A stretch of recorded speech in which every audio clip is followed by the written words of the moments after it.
Hello everyone, welcome to Eco Hour. आज की class में क्लास नंबर 2 रहेगी, पार्ट नंबर 2 रहेगा। जैसे कि पता है आपको, मैंने कल ही PYQ सेशन स्टार्ट किया है जिसमें मैं पंजाब लेक्चर कैडरे कॉमर्स के पेपर 2016 को सॉल्व करवा रही हूँ। ठीक है, कल के सेशन में हमने 1 to 10 क्वेश्चन सॉल्व किए थे। आज के सेशन में हम क्वेश्चन नंबर 11 से 20 क्वेश्चन सॉल्व करेंगे। सो स्टार्ट करते हैं बिना टाइम वेस्ट किए। पर उससे पहले एक छोटी सी इन्फॉर्मेशन, अगर आपको ये PDFs चाहिए आप टेलीग्राम चैनल ज्वाइन कीजिए, वहाँ पे आपको सभी PDFs मिल जाएंगी इन सेशंस की। सो स्टार्ट करते हैं आज की क्लास का पहला क्वेश्चन नंबर 11, जिसमें पूछा गया है which of these is not included as a separate item in basic accounting equation. नीचे दिए गए ऑप्शन में से कौन सी चीज़ सेपरेट आइटम नहीं है जो इंक्लूड नहीं की जाएगी बेसिक अकाउंटिंग इक्वेशन में। ठीक है, ऑप्शन हैं आपके पास assets, revenues, liabilities, stock holder equity. तो इसके पहले कि आपको आंसर्स के मैं ऊपर लेके जाऊँ, आपको पता होना चाहिए कि बेसिक अकाउंटिंग इक्वेशन होता क्या है। ये मैंने डिटेल में बेसिक कॉन्सेप्ट्स आपको करवाए हैं अपने पुराने लेक्चर्स में। आप एक बार वो क्लासेस ज़रूर देख लेना। PSSB के नाम से प्लेलिस्ट होगी या फिर लेक्चर कैडरे के नाम से होगी। आप जिस भी नाम से आपको मिले, अकाउंटिंग की जितनी भी वीडियोस मेरे चैनल पे पड़ी हैं वो सभी आपको करनी है। ठीक है, तो बेसिक कॉन्सेप्ट देखो। बेसिक अकाउंटिंग इक्वेशंस कैसे बनती है? Asset equals to liability plus owners equity. ठीक है, एसेट हमेशा इक्वल आएंगे लाइबिलिटी और ऑनर्स की इक्विटी के। These 3 elements are included in accounting equation. इसके अलावा और कोई भी चीज़ है जो अकाउंटिंग इक्वेशन में डायरेक्टली इंक्लूड नहीं की जाती। ठीक है, उन बाकी चीज़ों का इनडायरेक्टली अफेक्ट होगा, बट अकाउंटिंग इक्वेशन में डायरेक्टली कोई भी चीज़ ऐड नहीं की जाएगी इन तीनों चीज़ों के अलावा। ठीक है, तो revenue is not separate element. जो इसका करेक्ट ऑप्शन है ना, वो करेक्ट ऑप्शन है हमारा रेवेन्यू। तो अकाउंटिंग इक्वेशन मैंने आपको अभी बढ़ाई, account assets is equal to liabilities plus owners equity. तो ये भी है, ये भी है, ये भी है, बट क्या नहीं है? रेवेन्यू। रेवेन्यू डायरेक्टली इंक्लूड नहीं किया जाता सेपरेट एलिमेंट मान के।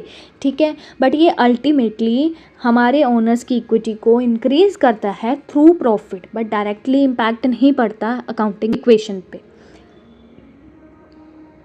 कॉन्सेप्ट एप्लीकेशन देखो।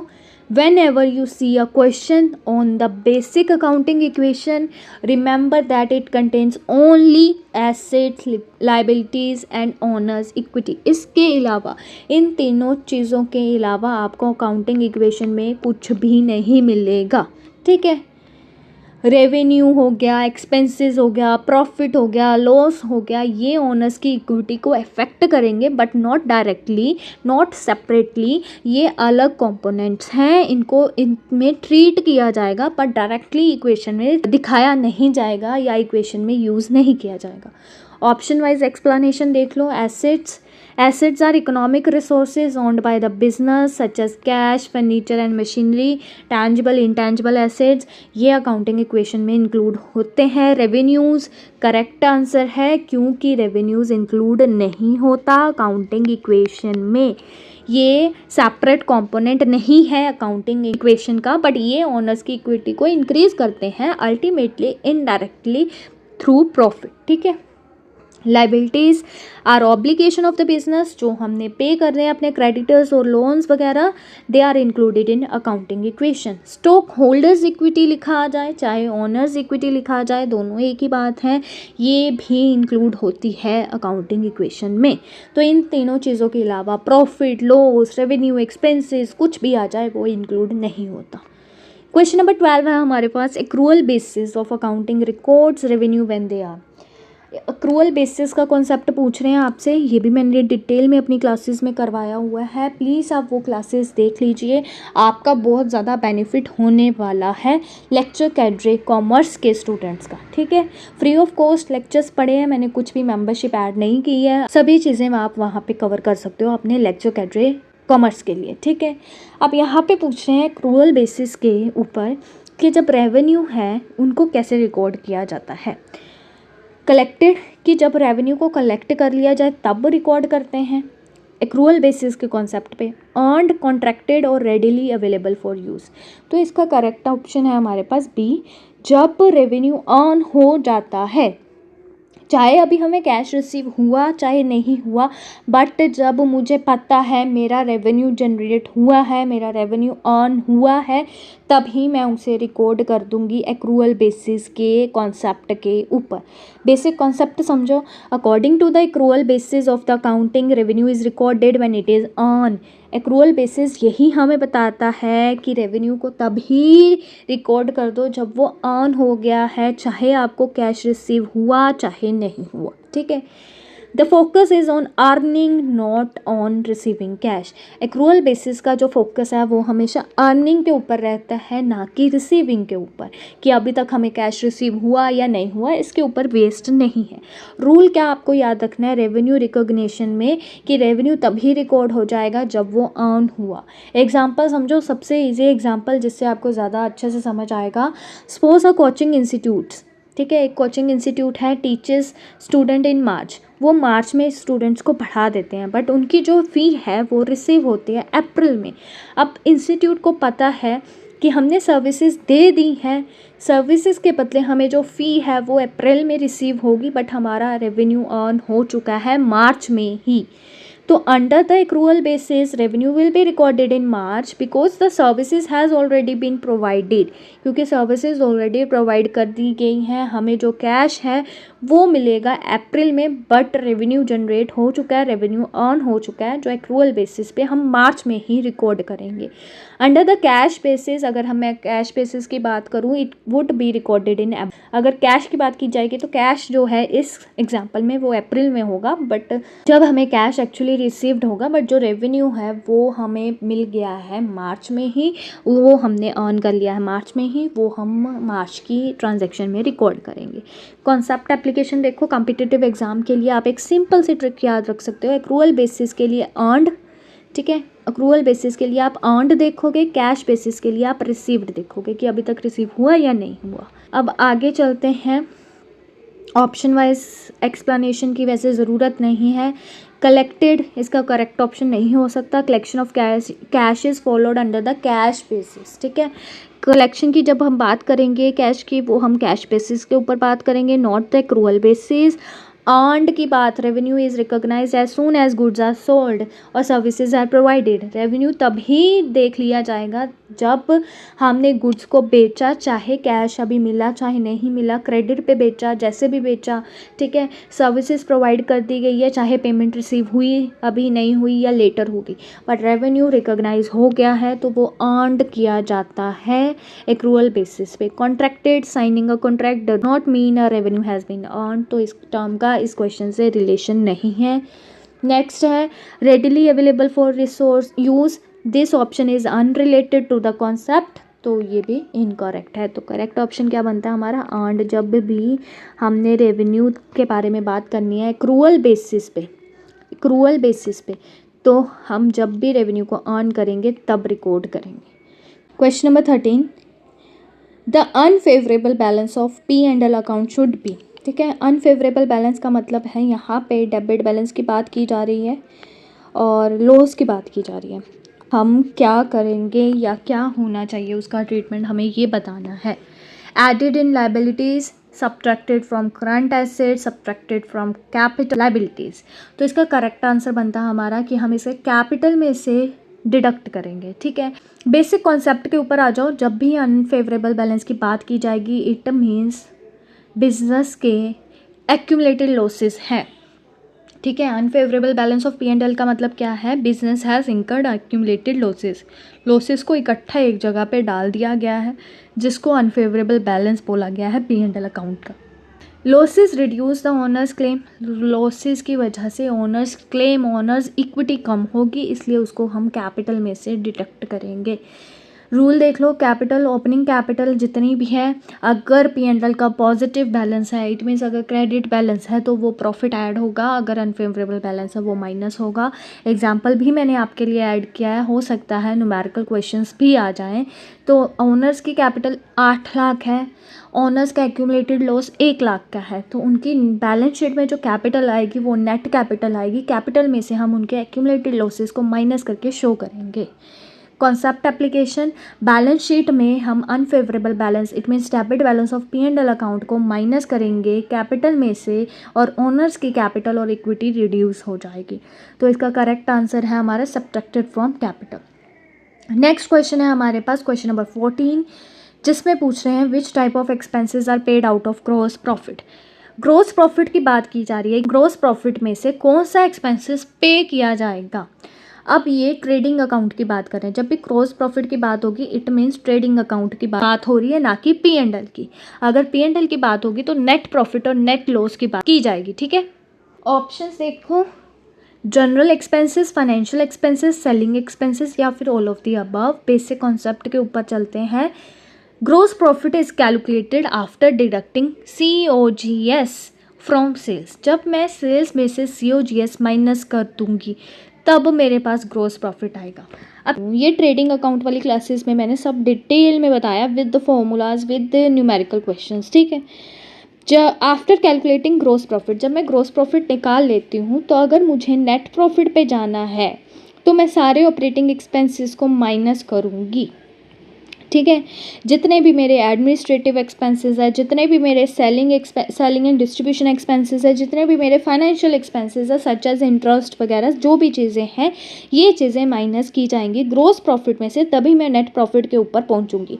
तो एग्जांपल देखो एक बार, इस क्वेश्चन का all of the above answer होता है कि सभी एक्सपेंसेस जितने भी मुझे ऑप्शन में दे रखे हैं, administration expenses, selling and distribution expenses, financial expenses, ये सब मैं ग्रॉस प्रॉफिट में से माइनस करूँगी। अब ग्रॉस प्रॉफिट अगर मेरा 2,50,000, जनरल एक्सपेंसेस इतने हैं, सेलिंग इतने हैं, इंटरेस्ट इतना है, तो मेरा नेट प्रॉफिट कितना आएगा 1,70,000। मैं ग्रॉस प्रॉफिट में से ये तीनों एक्सपेंसेस माइनस करूँगी।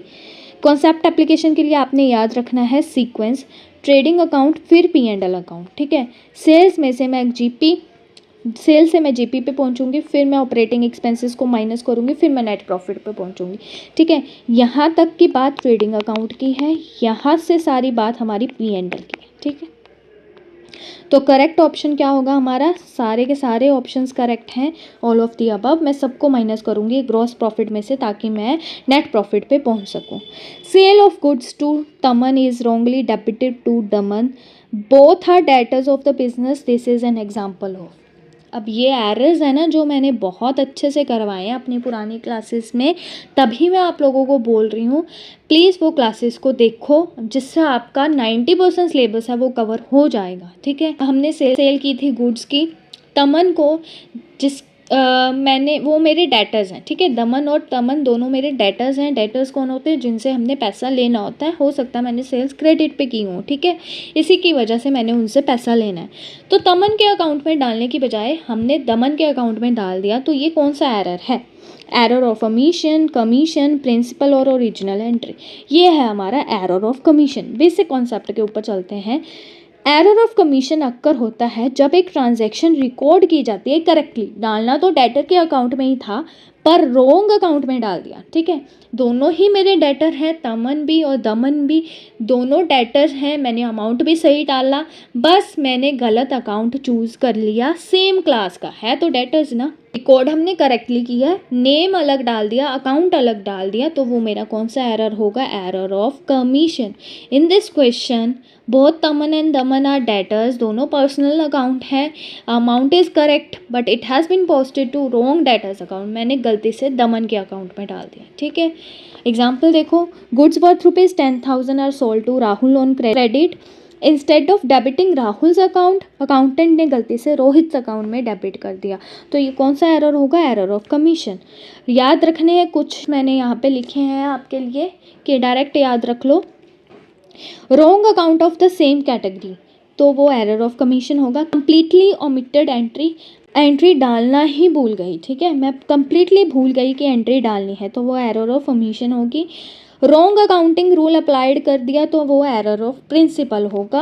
रॉन्ग अमाउंट रिकॉर्ड कर दिया तो वो एरर ऑफ ओरिजिनल एंट्री होगा। मैंने और भी बहुत सारे एरर्स करवाए थे, आप पुरानी क्लासेस को थोड़ा सा सर्च करना पड़ेगा, आपको थोड़ी सी मेहनत करनी पड़ेगी, आपको क्लासेस के सारे कॉन्सेप्ट्स मिल जाएंगे वहाँ पे। तो इसका करेक्ट ऑप्शन क्या बनता है, error of commission. Option wise explanation आप एक बार देख लेना, मैं ये PDF टेलीग्राम पे डाल दूंगी। क्वेश्चन नंबर 16 है हमारे पास, the process of allocating the cost of an intangible asset. कहते हैं वो प्रोसेस का नाम बताओ जिसमें हम इंटेंजिबल एसेट की कॉस्ट को उसकी यूज़फुल लाइफ के ऊपर डिस्ट्रीब्यूट करते हैं, ऑलोकेट करते हैं। मान लो अगर मैंने कोई चीज़ पेटेंट करवाई, ठीक है, पेटेंट क्या है, मेरा इंटेंजिबल एसेट है, तो वो पेटेंट की जो भी टोटल कॉस्ट है मैं उसकी यूज़फुल लाइफ पे ऑलोकेट कर दूंगी, उसको हम क्या बोलेंगे, डिप्लेशन, इम्पेयरमेंट, डेप्रिसिएशन, अमोर्टाइजेशन। जब भी इंटेंजिबल एसेट की बात होगी और उसकी कॉस्ट की ऑलोकेशन की बात होगी तो उसका मतलब क्या है, अमोर्टाइजेशन। ये भी कॉन्सेप्ट्स मैंने डिटेल में डेप्रिसिएशन वाले चैप्टर में करवाए हैं, आपको विद टाइटल क्लासेस मिल जाएंगी, ठीक है। अमोर्टाइजेशन का मतलब क्या है कि सिस्टमेटिक ऑलोकेट करना कॉस्ट ऑफ इंटेंजिबल एसेट्स को उसकी यूज़फुल लाइफ के ऊपर। इंटेंजिबल एसेट्स के कुछ मैंने एग्जांपल लिखे हैं ताकि आपको याद रहे। ये होते हैं intangible assets which can not be seen और touch, patent, copyright, trademark, software, licence and franchise. Remember क्या रखना है, डेप्रिसिएशन हमेशा टेंजिबल एसेट्स के ऊपर लगेगी, अमोर्टाइजेशन हमेशा इंटेंजिबल के ऊपर लगेगी, डिप्लेशन हमेशा नेचुरल रिसोर्सेज के ऊपर लगेगी। वेरी वेरी वेरी इंपॉर्टेंट चीज़। अब अगर इस 2016 में इन्होंने अमोर्टाइजेशन पूछा, हो सकता है आपको डेप्रिसिएशन और डिप्लेशन के बारे में पूछ ले। एग्जाम्पल, कंपनी ने एक पेटेंट परचेज किया 5 लाख का और उसकी यूज़फुल लाइफ थी 10 ईयर्स की। तो अगर हमने अमोर्टाइजेशन निकालनी है हर साल की तो हम उसके जो भी कॉस्ट है उसको 10 साल में डिवाइड कर देंगे और 50,000 है जो वो हर साल की अमोर्टाइजेशन आएगी, ठीक है। कॉन्सेप्ट एप्लीकेशन आपको पता चल गया। अगर मैं इंटेंजिबल की बात करूँ अमोर्टाइजेशन, टेंजिबल की बात करूँ विच कैन बी सीन और टच जैसे फर्नीचर, मशीनरी, ये सब चीज़ें अगर मैं बात करूँ, इक्विपमेंट्स की बात करूँ तो वो डेप्रिसिएशन है। अगर मैं नेचुरल रिसोर्सेज की बात करूँ तो वो वहाँ पे हमारा डिप्लेशन लगेगा, ठीक है। तो एक बार देख लो, डिप्लेशन हमारा नेचुरल रिसोर्सेज के ऊपर लगता है, इम्पेयरमेंट हमारा permanent decline in the value of assets, जब वैल्यू ऑफ एसेट्स की परमानेंट डिक्लाइन हो जाती है उसको हम इम्पेयरमेंट कहते हैं, ठीक है। डेप्रिसिएशन मशीनरी, बिल्डिंग और फर्नीचर के ऊपर लगता है, अमोर्टाइजेशन हमारा इंटेंजिबल एसेट्स के ऊपर लगता है। 17 क्वेश्चन है हमारे पास, which item will not appear in the cash flow from operating activities under the direct method. अब इन्होंने डायरेक्ट मेथड की बात की है और कैश फ्लो की बात हो रही है, ठीक है। ये भी हमने डिटेल में किया है, मैं बार बार बोल रही हूँ। अकाउंट्स वालों का, इट मीन्स कॉमर्स वालों का सारा सिलेबस चैनल पे कंप्लीट है। एक दो चीज़ें छोड़ के जैसे स्टैटिस्टिक्स, इकोनोमेट्रिक्स को छोड़ के बाकी सब ऑलमोस्ट कंप्लीट है। आप अपना टाइम वेस्ट ना करें, वहाँ से लेक्चर्स को जल्दी से जल्दी कवर करें, ठीक है।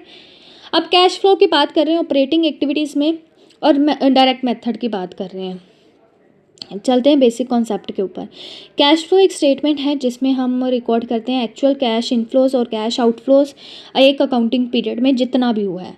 बट अगर मैं इसमें 2 मेथड्स होते हैं, डायरेक्ट और इनडायरेक्ट। अगर मैं डायरेक्ट मेथड की बात करूँ तो उसमें एक्चुअल में जितना कैश भी रिसीव हुआ, मतलब एक्चुअल में जितनी कैश रिसीट्स हैं, एक्चुअल में जितनी कैश पेमेंट्स हैं उनको रिकॉर्ड किया जाता है। Example, cash receive from customer ये रिकॉर्ड होगा, पेड फॉर सप्लायर ये भी रिकॉर्ड होगा, पेड टू एम्प्लॉयज़ ये भी रिकॉर्ड होगा, cash paid for operating expenses ये भी होगा। तो net income is not shown directly under the direct method. कहते हैं जो डायरेक्ट मेथड है उसके अंदर डायरेक्टली नेट इनकम को रिकॉर्ड नहीं किया जाता, इनडायरेक्ट में हम नेट इनकम को डायरेक्टली रिकॉर्ड करते हैं। एग्जाम्पल, एक बिज़नेस है जिसने 2 लाख रुपए कस्टमर से लिए और पे किए इतने सप्लायर्स को, इतने एम्प्लॉयज़ को। Under the direct method these actual cash receipts and payment are shown, the business does not start with the net income. Application देख लो, डायरेक्ट मेथड में एक्चुअल कैश रिसीव और पेड की बात की जाएगी, इनडायरेक्ट को हम स्टार्ट करेंगे नेट इनकम से। अब आ जाओ ऑप्शन वाइज एक्सप्लेनेशन। हमने डायरेक्ट की बात करनी है और क्वेश्चन एक बार रिकॉल कर लेते हैं किसके बारे में पूछा जा रहा था। Which is not which item will not appear, कौन सी आइटम अपेयर नहीं होगी। पेमेंट टू सप्लायर मैंने आपको बताया, डायरेक्ट मेथड में एक्चुअल में जो पेमेंट की जा रही है या पेमेंट रिसीव्ड हो रही है वो रिकॉर्ड करते हैं। पेमेंट टू एम्प्लॉय भी रिकॉर्ड करेंगे। कलेक्शन फॉर कस्टमर्स, जो कस्टमर से पैसा रिसीव हुआ है वो भी करेंगे। बट जो चीज़ रिकॉर्ड नहीं करेंगे डायरेक्ट मेथड में वो चीज़ है हमारे पास नेट इनकम। नेट इनकम को हम रिकॉर्ड नहीं करेंगे, ये हमारा इस क्वेश्चन का करेक्ट आंसर है। नेक्स्ट आ जाओ क्वेश्चन नंबर 18।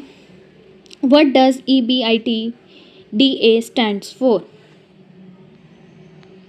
इसकी फुल फॉर्म पूछिए, ठीक है। ये 4 ऑप्शंस हैं, एक बार हम चलते हैं कॉन्सेप्ट के ऊपर।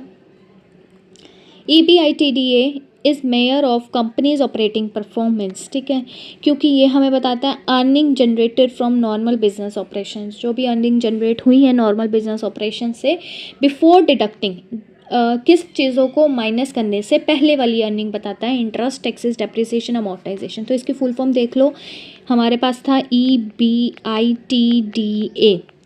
Earning before interest, taxes, depreciation and amortisation. इन चीज़ों से पहले जो मेरी अर्निंग हुई है उसे हम बोलते हैं EBITDA, ठीक है। सपोज कंपनी के पास ऑपरेटिंग प्रॉफिट्स इतने थे, इंटरेस्ट इतना है, टैक्सेस इतने, डेप्रिसिएशन इतना है, अमोर्टाइजेशन इतना है, तो जो EBITDA है वो सिर्फ फोकस करेगा ऑपरेटिंग अर्निंग के ऊपर, ये सब आइटम्स को अभी माइनस नहीं किया जाएगा EBITDA के अकॉर्डिंग, ठीक है।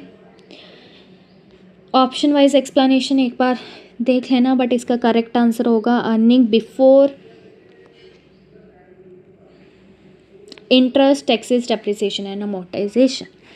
क्वेश्चन नंबर 19 है हमारे पास, working capital is calculated as, working capital का फॉर्मूला बताना है हमने, ये हमें पता है, बचपन से पढ़ते आ रहे हैं, आई मीन +1 +2 से पढ़ते आ रहे हैं। Working capital is equals to current assets minus current liabilities. Working capital हमें बताता है वो अमाउंट ऑफ फंड्स जो एक business day to day operational expenses के लिए उसके पास अवेलेबल है। ये हमें शॉर्ट टर्म लिक्विडिटी बताता है, तो याद रखना ये भी पूछा जा सकता है, वर्किंग कैपिटल कौन सी लिक्विडिटी बताता है, शॉर्ट टर्म लिक्विडिटी बताता है, ठीक है। ये कैसे निकलता है, जब हम करंट एसेट्स से करंट लाइबिलिटीज़ माइनस कर देते हैं। करंट एसेट्स वो एसेट्स हैं शॉर्ट टर्म वाले, ठीक है, which can be converted into cash in short time period, जिसको हम कन्वर्ट कर सकते हैं शॉर्ट टाइम पीरियड में, और करंट लाइबिलिटीज़ जिनको हम पे कर सकते हैं विद इन 1 ईयर में। Cash, bank balance, debtors, inventory and bills receivables, creditors, payables, bank overdraft and outstanding expenses, ये एग्जांपल हैं करंट लाइबिलिटीज़ के। एग्जांपल आप एक बार देख लेना। तो इसका करेक्ट आंसर क्या होगा, जब हम करंट एसेट्स में से करंट लाइबिलिटीज़ माइनस कर देंगे। नेक्स्ट क्वेश्चन है हमारे पास, last question, how is the interest coverage ratio calculated. Ratio वाला चैप्टर भी हमने किया था, फॉर्मूलेज मैंने करवाए थे काफ़ी ज़्यादा, आप वहाँ से देख सकते हो। इसका करेक्ट फॉर्मूला है, जब हम ऑपरेटिंग इनकम, मतलब कि जो इंटरेस्ट और टैक्स से माइनस करने से पहले वाली इनकम है, अगर हम उसको इंटरेस्ट एक्सपेंसेस से डिवाइड कर देंगे तो हमारे पास इंटरेस्ट कवरेज रेशियो आ जाएगा। बट आपको पता होना चाहिए इंटरेस्ट कवरेज रेशियो होता क्या है। ये कंपनी की एबिलिटी को कैलकुलेट करने में हेल्प करता है कि वो अपने बोरोड फंड्स को, जो इंटरेस्ट है वो कितना पे कर सकती है अपनी ऑपरेटिंग इनकम से। It indicates how many times a companies operating profit can be covered it's interest expenses, कि अगर उसका ऑपरेटिंग प्रॉफिट है तो वो ऑपरेटिंग प्रॉफिट कितना इंटरेस्ट कवर कर सकता है, ठीक है। इंटरेस्ट कवरेज रेशियो का फॉर्मूला बता दिया मैंने। एग्जाम्पल देखो, 10 लाख है EBIT, ये है ऑपरेटिंग प्रॉफिट या ऑपरेटिंग इनकम, इंटरेस्ट इतना है, तो हमें सिर्फ 10 लाख लेना है और इंटरेस्ट को माइनस कर देना है, तो 5 टाइम्स जो इसका ऑपरेटिंग प्रॉफिट है, ऑपरेटिंग इनकम है 10 लाख, वो 5 बार हम पे कर सकते हैं इंटरेस्ट कवर करने के लिए, ठीक है। तो इसका करेक्ट आंसर हो जाएगा हमारा ऑपरेटिंग एक्सपेंसेस या operating income divided by interest expenses, ठीक है। बाकी की एक्सप्लेनेशन एक बार आप रीड कर लेना। तो ये थी हमारी आज की क्लास। आई होप आपको क्लास अच्छी लगी हो। अगर आपको क्लास अच्छी लगी हो, चैनल को सब्सक्राइब करना, वीडियो को ज़्यादा से ज़्यादा लाइक शेयर करना अपने फ्रेंड्स, कलीग्स और अपनी फैमिली में। अगर आपको PDFs चाहिए तो टेलीग्राम चैनल ज्वाइन कर लो। टेलीग्राम चैनल का लिंक आपको डिस्क्रिप्शन में मिल जाएगा, वहाँ से आप PDFs को एक्सेस कर सकते हैं। और अपना फीडबैक मुझे ज़रूर देना कमेंट सेक्शन में कि आपको क्लासेस कैसी लग रही हैं। अगर मैं ऐसे ही कंडक्ट करूँ क्वेश्चन और कॉन्सेप्ट के साथ, ये आपके लिए बेनिफिट है या नहीं है, जैसा आपको अच्छा लगे आप मुझे ज़रूर बताना। Thank you so much. मिलते हैं नेक्स्ट क्लास में नेक्स्ट वीडियो के साथ।